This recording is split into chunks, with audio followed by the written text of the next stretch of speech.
let's open up with our first question here about management and going into a management role. Here's the setup. Going into management, it's not for every engineer, right? And some of you that have listened to Packet Pushers podcast recently have heard some discussions about that.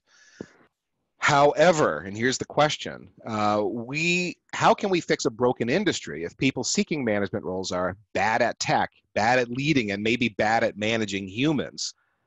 The idea being some of these people that want the job aren't really well suited to the job. So how do we deal with that? And then should engineers get the chance to try management? And if they don't like it, go back to just being a regular engineer? Chris Parker, first of all, would you introduce yourself and say hi, who you are, and then let's jump into this question. Yeah, sure thing. Thanks so much for having me, Ethan. Yeah, my name's Chris. I'm a London-based network engineer. It's 4 o'clock here in the UK, and I'm delighted to be sat in a basement with my curtains closed for lighting purposes instead of out in the sun. What a pleasure as always to be.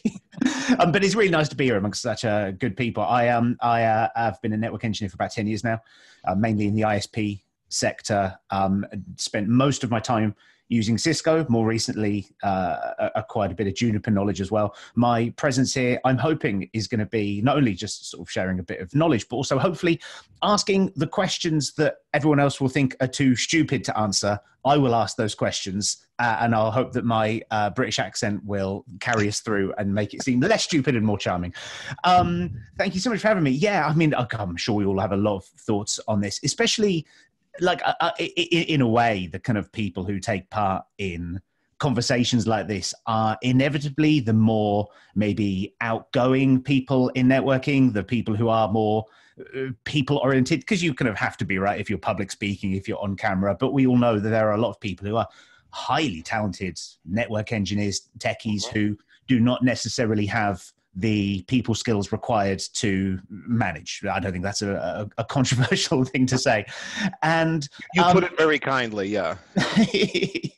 we all know, and it's all, we all have our own talents and abilities, right? But in a way, I think it's a failing of HR to mistake technical expertise for people expertise just because you have an incredible understanding of very complicated networking doesn't mean you can run a team of people. And, I think ultimately I don't see a reason why people shouldn't be allowed to try being a manager. I don't really see a reason why people shouldn't be allowed to try anything and go back. I think that's kind of almost a sign of an incredible company, that it gives their employees an opportunity to try new things with maybe no expectation that it'll carry on. Just let people dip their toes in a variety of things and try. I know that I have one colleague who is now my manager and is also a very good friend of mine, who was offered the opportunity to be a manager 5 years ago. And at the time, he would have, by his own admission, he would have been terrible at the job because he was, I think, too much of a people person. He was the kind of person who, if someone said to him, "I'm taking a 3-hour lunch," go, "Yeah, right. Yeah, sounds good to me." Bye. And then it could go too far the other way. But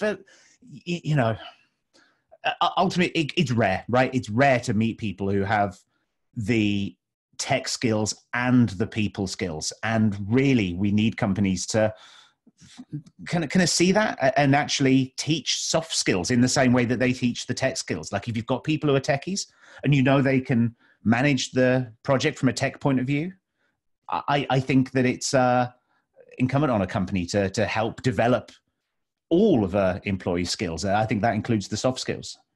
Yeah, I think it's important to remember that they're two different jobs. When you're going into management, you're no longer an engineer. Though in our field, we have this unique need that you also have engineering skills in the background. Maybe not to the same level as your senior network engineer working out in the field, but they're different jobs. So to answer the question, can I go do it? And if I don't like it, go back? Yeah, but just keep in mind that you're not just going to go be, an engineer who kind of dabbles in management. You're changing careers at that point, in my opinion. Yeah. And I do believe that it's not necessarily 100% pervasive as a problem in the entire industry. And the reason I say that is because I have a great manager. In the past, in the same company I work for, I had an excellent manager. And then even before that, we had some, moving around in the org chart, an excellent manager.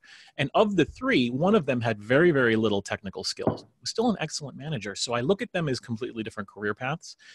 But to also answer that other question, should you be able to go back? That's a question for HR. Did they backfill your position and there's nowhere to go? Well, then you're stuck and you just keep your head down and do a great job. But I do think that that's something to keep in mind, that if you're contemplating that, and I think, Ethan, didn't you have that experience? You're almost changing careers at that point, right? Yeah, I have had that experience, and yeah, I've talked about that publicly here and there. In early on, it was something I didn't understand. I thought it was more of a, if I have this role now, I can get more things done, because I can just kind of make decisions and go for it. When reality was, I was really changing roles, and it wasn't that I had so much time at the command line anymore. I was now a manager of people and a coordinator and a facilitator, as opposed to the person, jockeying CLI or writing scripts or whatever it was. I agree, Phil. It really was a transition, and I definitely didn't get that early on.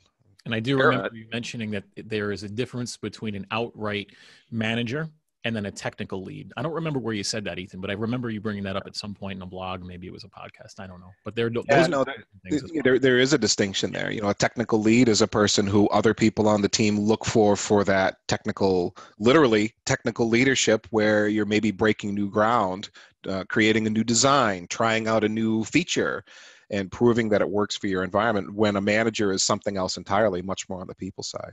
But that's a great middle ground for somebody looking into management, right? If you're wary of going into full-on management, think about a technical leadership position, because you get some of the aspect of working with others and leading an endeavor to try a new platform or whatever. That's definitely a social skill, interrelationship kind of thing, but also still very much on the technical side. Might be a good option.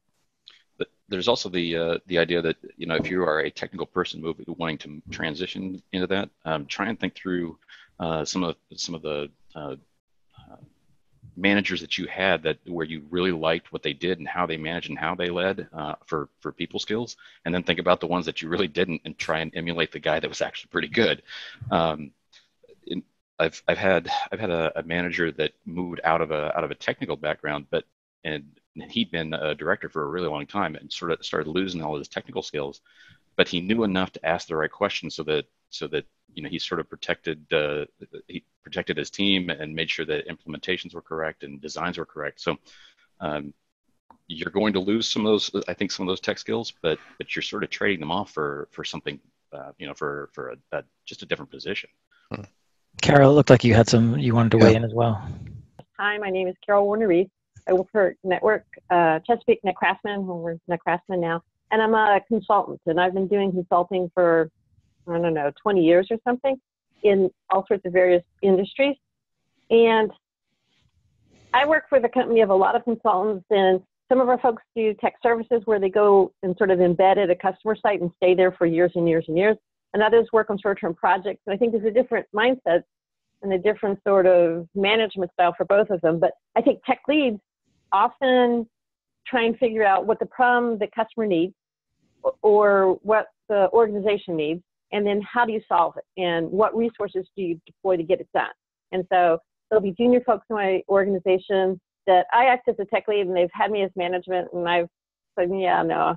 A lot of it is sort of a personality thing, and is there too many pointy-haired boss questions that you have to answer or not, and can you stand that? So you have to figure out sort of maybe where are you on the Dilbert scale? And I'm kind of like Alice. Yeah. And so knowing that, I try not to be a manager when I don't have to, other than every now and then I get a project where if the people don't report to me, I can't get them to do stuff I need done. So then I'll take them on. And then when that project's over, I let them go and go back to just being a tech resource. So you have to figure out what you like to do if you want to be a manager, and maybe practice as a tech lead to see if you like that, or if there's too many, performance reviews, professional development planning, talk about HR issues, talk about this issues, how do I find the right person, there's a personality fit, this person can't talk to this person. And you have to, if you can deal with all that sort of stuff, great. And if you can't, then stay a techie. I mean, you kind of have to figure out where you are. Maybe case in point, my son just decided to go manager a year ago. And we're like, oh, are you sure? Are you sure? You're going to the dark side. But, he thinks it'll be good for him. Well, that's another thing too, Carol. I'm sorry, Ethan, but it's like having an open dialogue with your, with your direct line supervisor, and start to talk about things like, where do you want your career to go? Start thinking not just on the short term, but even on a longer term, have a broader focus. I like the idea of tech leads and having a path to move into management and sort of transition out of a technical role. It gives you a good responsibility to leverage your skills and your technical passions, and then figure out whether or not you want to be on the psychology side. Yep. Carol, your role seemed like you have some fluidity between tech lead and manager. Have those been formal transitions, or has that been just the situation you're in your particular consultancy? You can kind of move between roles as the opportunity arises. I think I've always had the opportunity to sort of talk to my management and say, hey, I'd like to try this. Hey, I'd like to try this. And like, for a while, I was a director of marketing, and then I realized they meant sales and I meant product development, and there was sort of a difference. And so I said, okay, yeah, let me finish whatever task I have at hand and move on. And so wherever I've had different roles I've been with NetCraftsman for a long time, and I've had different roles. And often I'll say, I want to switch back to this, or I'd like to try this. And they'll say, would you like to see this?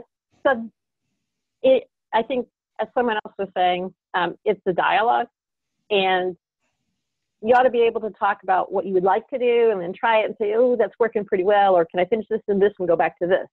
So maybe the key thing is whatever you do, work hard, do well at it, do your best at it. And if you decide that role or that task isn't what you want to do, switch back to something else. It is kind of company specific, though, whether or not you'd be allowed to make a transition like that. The smaller companies may have that kind of flexibility and be willing to work with you that way. Larger companies, like going back to your point earlier, Phil, should people be allowed to transition back? Well, that's kind of an HR thing. What if they backfilled your position after you committed? Where do you go back to? What is there? Some companies have a management track they can put you on and kind of give you a chance to get your feet wet without going. But I haven't seen too many of those. Mostly it's, okay, it's a new role. You sure you want to do this? And you get jumped over. I think that you can always say, look, I want to go back. And if this doesn't work for you, then I'll find a place somewhere else where it works. And so if you're, you don't have to, nothing's an either or. You can say, really, really, I'm unhappy about this. And, let's talk about it. If it's 6 months for me to transition on this position, fine, or whatever, or I'll take 8, but I'm going to change, and I'm either going to change with you or change with someone else. So, yeah, you are allowed to change your mind. How many careers have I had in my life, and then job changes. So you are allowed to say, I'm going to do it for a year. That's usually my personal benchmark when I take a position. I want to do it for a year and see what's going on. And if I don't, if you don't like it, you can do something else. Maybe it's not even going back to engineering and you want to get into marketing. Sorry, I threw up a little bit in my mouth, marketing. Might be, but my point is that, you're allowed to sales. You're allowed to change your mind. You're allowed to try different things. And, there is some skill set attrition, but, I remember the fundamentals, or I think you do. You remember the fundamentals over time.